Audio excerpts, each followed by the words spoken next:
بسم اللہ الرحمن الرحیم۔ آج حاضر ہوئے ہیں پاکستان کے سب سے بڑے ڈیم تربیلا ڈیم کے بارے میں معلومات لے کر۔ تربیلا ڈیم دنیا بھر میں مٹی سے بننے والا سب سے بڑا ڈیم ہے اور پاکستان کا بھی سب سے بڑا ڈیم ہے۔ تربیلا ڈیم صوبہ خیبر پختونخوا کے ضلع ہری پور میں اسلام آباد کے شمال میں 118 کلومیٹر کے فاصلے پر دریائے سندھ پر بنایا گیا ہے۔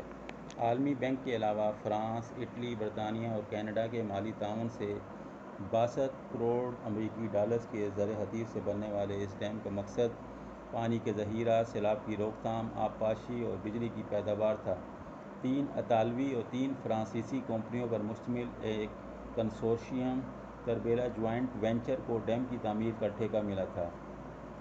1969 میں اس کنسورشیم میں جرمنی اور سوئٹزرلینڈ کی 7 کمپنیوں کا ایک گروپ بھی شامل ہو گیا۔ تربیلا ڈیم کی گہرائی 134 میٹر اور لمبائی 97 کلومیٹر ہے۔ اس کے بائیں کنارے پر 45 فٹ قطر کی 4 سرنگیں ہیں۔ پہلی 3 سرنگیں بجلی پیدا کرنے والے یونٹوں سے منسلک ہیں، جبکہ چوتھی سرنگ آبپاشی کے لیے وقف ہے۔ اس ڈیم کے لیے 82,000 ایکڑ زمین استعمال ہوئی تھی اور 145 دیہاتوں کو خالی کرنا پڑا تھا، جس سے اندازاً 96,000 افراد خاندان بے گھر ہوئے تھے۔